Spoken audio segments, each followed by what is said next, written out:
Today, we're looking at something pretty universal, aren't we? How we navigate those big shifts, those challenges life throws at us. Absolutely. How do you move forward with maybe some kind of faith or grounding when things get tough? Right. And we've pulled together some really interesting perspectives. We're drawing on religious texts, but also the insights of C.S. Lewis. Yeah, Lewis has so much to say on this. And the idea is to kind of distill it down, find some practical ways to think about it. Exactly. Especially if, you're listening and feeling maybe a bit worn out, got those questions buzzing around, or feel like you're carrying, well, heavy stuff. We hope this deep dive offers maybe a fresh perspective, some useful takeaways. So our mission really is to pull out the key ideas for handling change, finding strength, and maybe understanding the power of, well, belief and even the words we use. Based on these texts, the one attributed to Lewis and some Bible passages too. Okay, so let's dive in. Where do we start? Well, the first big idea that jumps out is this metaphor of life having seasons. Like in Ecclesiastes. Ah, right. Chapter 3. A time for everything. Planting, reaping. Exactly. And the feeling that sometimes we're, out of sync, stuck in the last season when everything else has moved on. Yeah, I get that.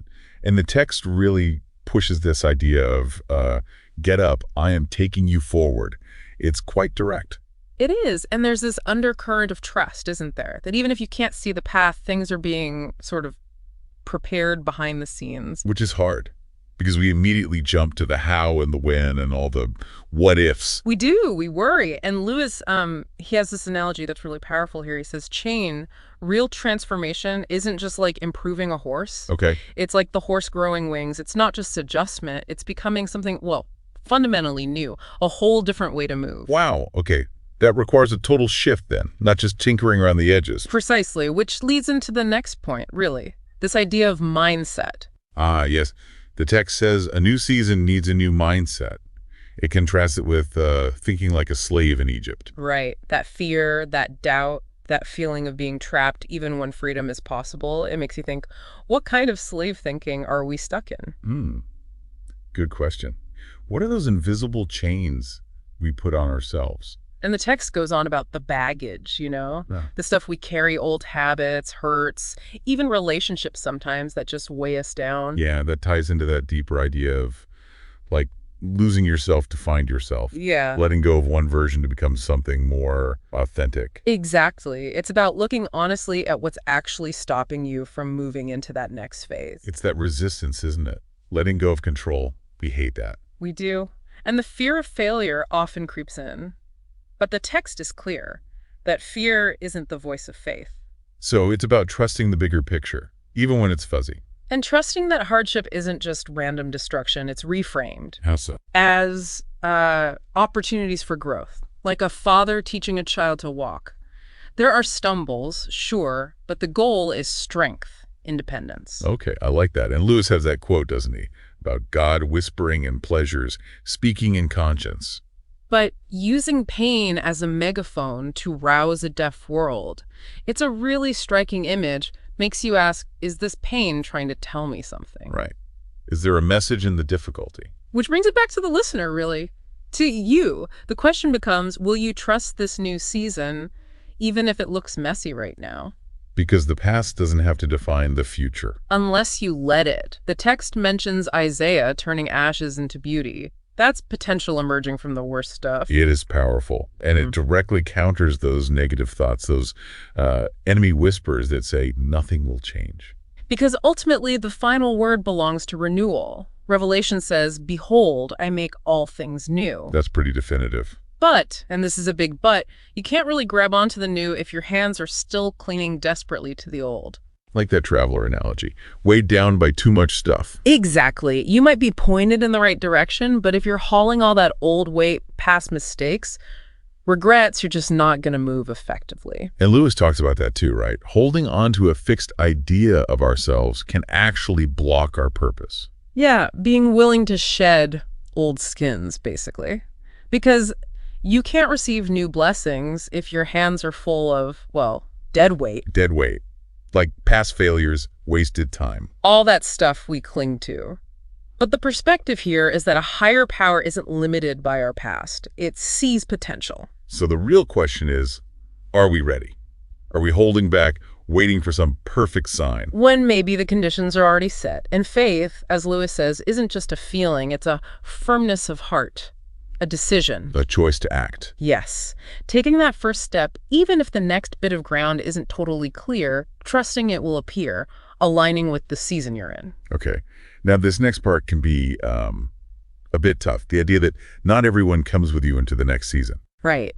The mountain climber analogy again, shedding weight to make the climb. Sometimes that weight involves relationships. Even good ones. Ones that were important. Sometimes, yes. If they no longer align with where you're heading, the text uses the image of a dead branch. It just can't bear fruit anymore. And trying to force it, trying to hold on, actually holds you back. It can. It's not about blame, just acknowledging that paths diverge. And the text encourages you new connections, new opportunities are coming. But it might feel like rejection sometimes. People might not understand the changes in you.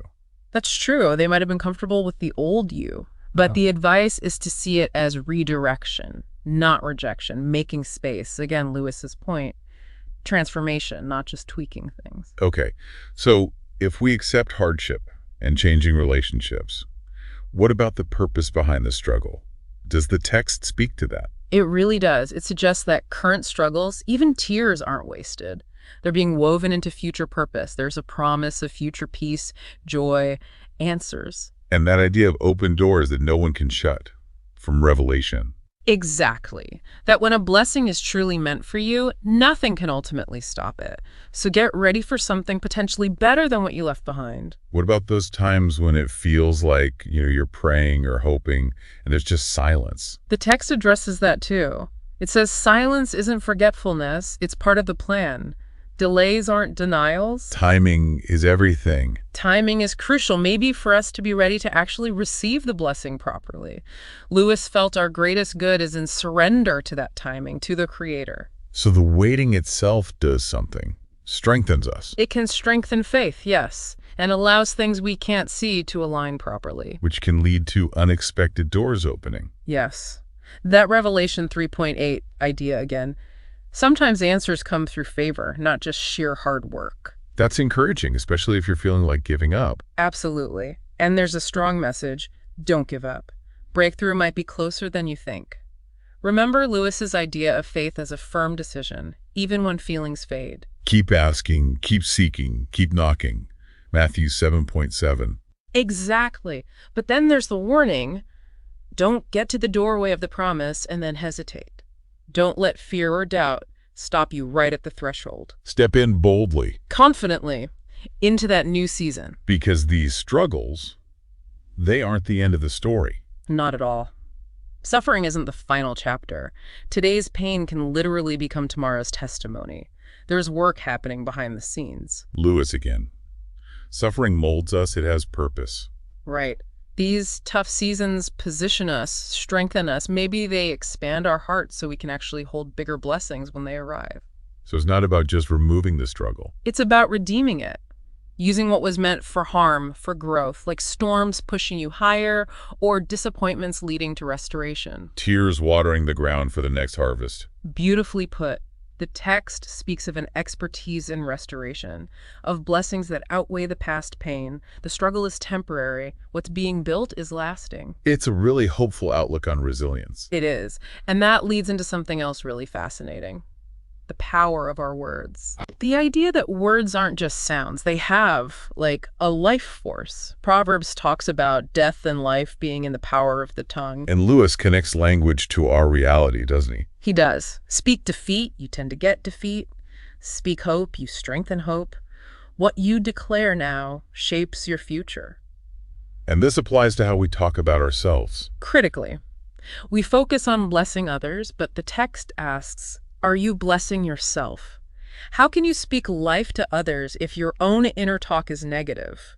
Good point. So it's not arrogance, it's alignment. Alignment with purpose, with potential. Isaiah says God's word achieves its purpose. When our words align with that positive intent, they start working for us.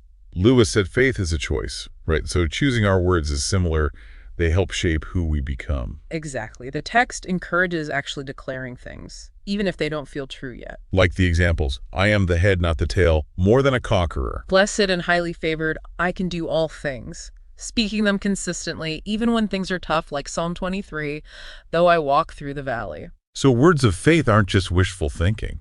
They're seen as invitations, opening a space for the supernatural, for intervention beyond our own limits.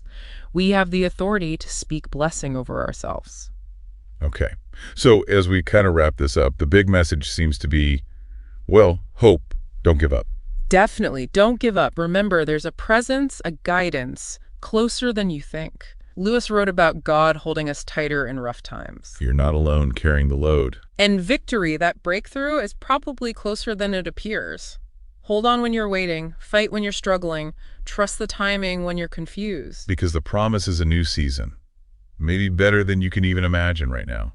And remember the power of words. Like in Genesis, creation started with words.